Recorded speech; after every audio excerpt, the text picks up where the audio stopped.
16 जनवरी 2003 का दिन नासा के कोलंबिया नाम के एक स्पेशल स्पेसक्राफ्ट ने पृथ्वी से अंतरिक्ष के लिए उड़ान भरी। स्पेसक्राफ्ट कोलंबिया की ये 28वीं फ्लाइट थी और इसमें 7 लोग सवार थे।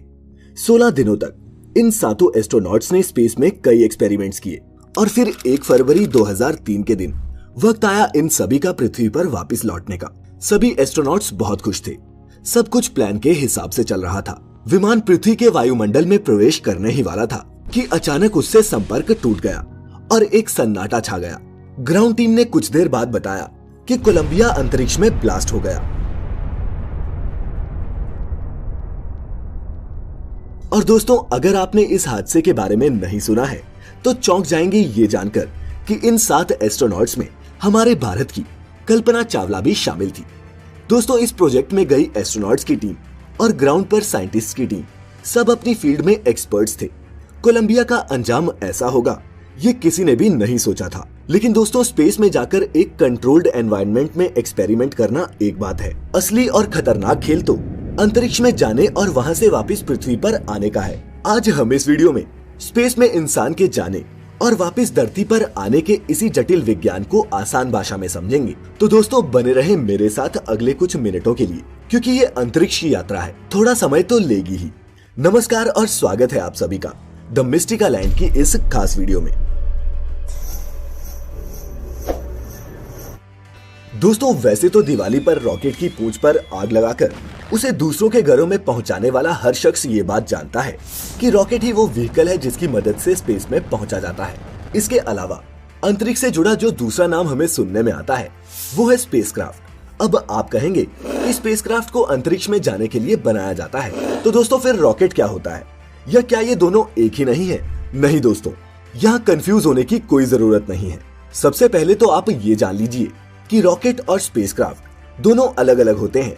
चूंकि स्पेस में एस्ट्रोनॉट्स स्पेसक्राफ्ट में बैठकर ट्रेवल करते हैं, रॉकेट को आप एक टैक्सी से कंपेयर कर सकते हैं और स्पेसक्राफ्ट को एक सवारी से। अंतरिक्ष में स्पेसक्राफ्ट का ही मेन काम होता है। इसी में एस्ट्रोनॉट्स और एक्सपेरिमेंट्स के लिए जरूरी इक्विपमेंट्स रखे होते हैं। यहाँ समझने वाली बात ये है कि अंतरिक्ष में जाने के लिए रॉकेट और स्पेसक्राफ्ट दोनों जरूरी हैं, क्योंकि जिस स्पेसक्राफ्ट में अंतरिक्ष यात्री को पृथ्वी से स्पेस में भेजा जाता है उसे रॉकेट के इंजन से ही जोड़ा जाता है और वही उसे अंतरिक्ष तक पहुंचाता है। इस पूरे प्रोसेस को और बेहतर तरीके से समझने के लिए पहले हम ये जान लेते हैं कि रॉकेट काम कैसे करता है। तो दोस्तों, न्यूटन का 3rd लॉ ऑफ मोशन कहता है कि हर एक्शन का इक्वल एंड अपोजिट रिएक्शन होता है। जैसे हम जब जमीन पर बॉल उछालते हैं तब बॉल जिस स्पीड से हमने नीचे मारी होगी उतनी ही स्पीड से वो वापस उछलती है। एक rocket 3rd law of motion के इसी सिद्धांत पर काम करता है। ढेर सारे फ्यूल के कंबशन से पैदा हुए थ्रस्ट का इस्तेमाल करके ही रॉकेट जमीन से उठता है। यहाँ आप एक और चीज समझ लें कि जैसा कि आप सोचते हैं कि वो लंबा सा गोलाकार यान रॉकेट होता है, तो दोस्तों आपको बता दूं कि हकीकत में रॉकेट सिर्फ एक तरह का इंजन होता है जिसका काम अंतरिक्ष तक अपने पेलोड को पहुंचाना होता है। पेलोड में कुछ भी हो सकता है, एक सैटेलाइट, साइंटिफिक इक्विपमेंट्स, अंतरिक्ष यात्री से लेकर स्पेस प्रोब भी। हवाई जहाज की तरह ही एक रॉकेट को भी काम करने के लिए ईंधन की जरूरत होती है। जब ईंधन जलता है तब उसमें से गर्म गैसेस निकलने लगती हैं।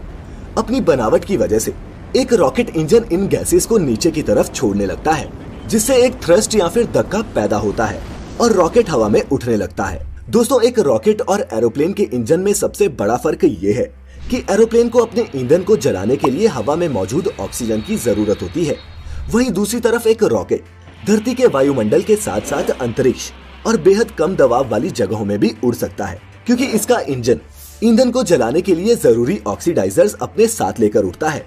इसके इंजन को बाहर से ऑक्सीजन लेने की जरूरत नहीं पड़ती, इसीलिए ये कहीं भी और कितनी भी ऊंचाई तक उड़ सकता है। एक रॉकेट इंजन में 2 तरह के ईंधन या फिर प्रोपेलेंट्स का इस्तेमाल किया जाता है, लिक्विड प्रोपेलेंट और सॉलिड प्रोपेलेंट। लेकिन खास तौर पर एक स्पेस शटल में लिक्विड फ्यूल का ही इस्तेमाल होता है।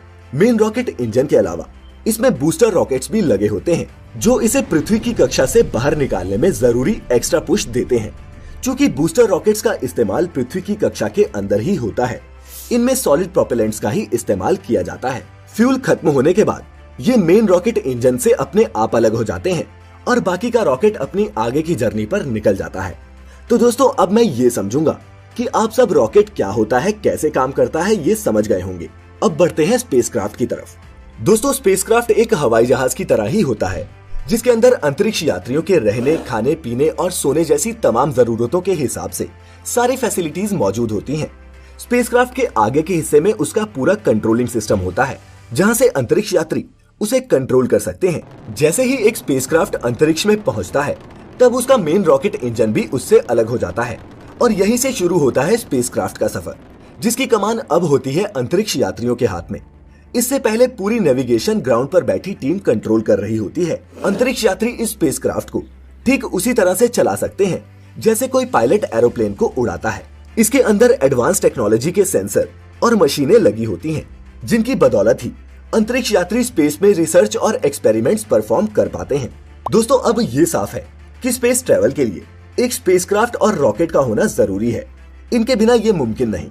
लेकिन दोस्तों रॉकेट को लॉन्च करने के लिए जिस तीसरे मेगा इक्विपमेंट की जरूरत होती है, वो होता है लॉन्च पैड।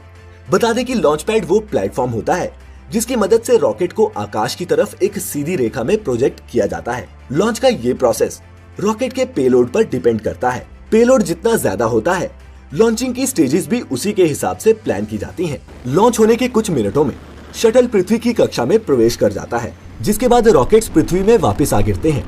दोस्तों आपको ये भी बता दूं कि एस्ट्रोनॉट्स पृथ्वी की कक्षा से ज्यादा दूर नहीं जा पाते। कई वैज्ञानिकों का कहना है कि अभी हमारे पास उस लेवल की टेक्नोलॉजी नहीं है कि हम खुद जाकर डीप स्पेस में एक्सप्लोरेशंस कर पाएं। इंटरनेशनल स्पेस स्टेशन एस्ट्रोनॉट्स के लिए एक होटल की तरह होता है, जिसमें कई मॉड्यूल्स, इक्विपमेंट्स और फैसिलिटीज मौजूद होती हैं। अंतरिक्ष में जाने वाले ज्यादातर एस्ट्रोनॉट्स अपनी रिसर्च और एक्सपेरिमेंट्स को ISS या फिर इंटरनेशनल स्पेस स्टेशन से ही परफॉर्म करते हैं। ISS पर कैसी होती है एस्ट्रोनॉट्स की जिंदगी, डिटेल में जानने के लिए आप हमारी एक दूसरी वीडियो देख सकते हैं, जिसमें हमने एस्ट्रोनॉट्स की स्पेस लाइफ के हर पहलू के बारे में डिटेल से बताया है। उस वीडियो का लिंक आपको डिस्क्रिप्शन में मिल जाएगा। लेकिन अभी हम ये जानेंगे कि अपने सभी एक्सपेरिमेंट्स करने और कई दिन स्पेस में बिताने के बाद ये एस्ट्रोनॉट्स धरती पर लौटते कैसे हैं। आप में से कुछ कहेंगे कि जिस तरह वो रॉकेट के जरिए स्पेस में पहुंचे थे, उसी तरह एक रॉकेट के जरिए वो पृथ्वी पर वापस आ जाएंगे। लेकिन दोस्तों अगर आप ये वीडियो ध्यान से देख रहे हैं तो आप जानते होंगे कि स्पेसक्राफ्ट के साथ वापसी के वक्त कोई रॉकेट होता ही नहीं। अंतरिक्ष में पहुंचने के बाद रॉकेट उससे अलग हो जाता है।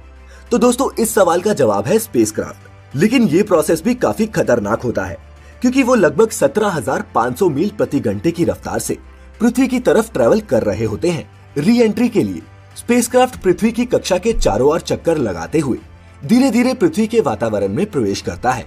पृथ्वी के वायुमंडल में प्रवेश करते हुए स्पेसक्राफ्ट को तेज और गर्म हवाओं का सामना करना पड़ता है। ये हवाएं इतनी खतरनाक होती हैं कि इनके दबाव और घर्षण के कारण स्पेसक्राफ्ट जलकर राख भी हो सकता है। इस कंडीशन से बचने के लिए स्पेसक्राफ्ट की ऊपरी सतह पर एक खास तरह की हीट रेजिस्टेंट चादर लगाई जाती है। अगर किसी कारण से ये चादर ना हो या फिर टूट जाए तो स्पेसक्राफ्ट का पृथ्वी पर सही सलामत वापस आना काफी मुश्किल हो सकता है। फिर जैसे जैसे ये स्पेसक्राफ्ट पृथ्वी की सतह के नजदीक आता जाता है, वो जमीन के पैरेलल उड़ने लगता है और फिर आता है लैंडिंग का टाइम, जो किसी भी एस्ट्रोनॉट के लिए काफी क्रूशियल होता है। क्राफ्ट की लैंडिंग का ये प्रोसेस किसी एरोप्लेन की लैंडिंग के प्रोसेस की तरह ही होता है, लेकिन फर्क ये होता है दोस्तों कि स्पेसक्राफ्ट की स्पीड बहुत ज्यादा होती है। इसीलिए लैंडिंग के वक्त इसमें पीछे की तरफ एक पैराशूट भी खुलता है।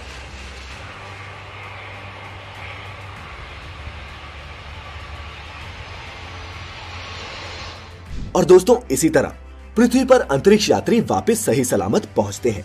स्पेसक्राफ्ट की लैंडिंग भी एयरपोर्ट रनवे पर ही कराई जाती है और इस दौरान एरोप्लेन की तरह ही स्पेसक्राफ्ट के पहिए भी खुल जाते हैं। हालांकि मरकरी, जेमिनी, अपोलो और सुयोज जैसे कुछ स्पेसक्राफ्ट्स की लैंडिंग समुद्र में भी कराई गई थी, जिसे स्प्लैशडाउन कहा जाता है।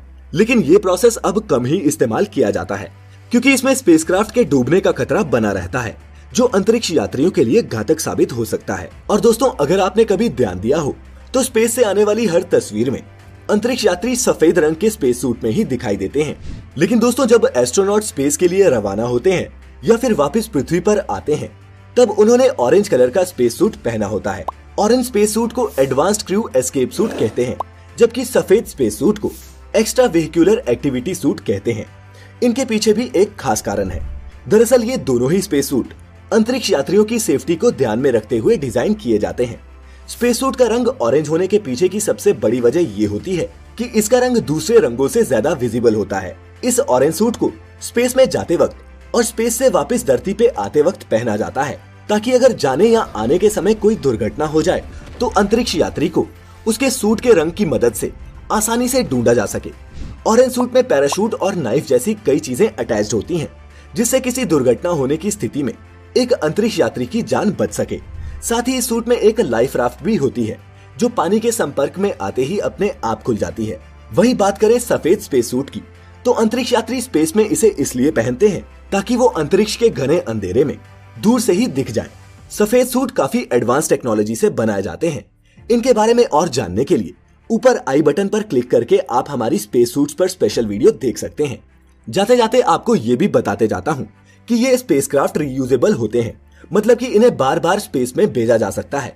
हालांकि कुछ सालों पहले टेक्नोलॉजी ने एक कदम और आगे बढ़ाते हुए एक करिश्मा कर दिखाया था, जब एक प्राइवेट स्पेस कंपनी स्पेसएक्स के मालिक एलॉन मस्क ने रीयूजेबल रॉकेट बनाने की घोषणा की थी।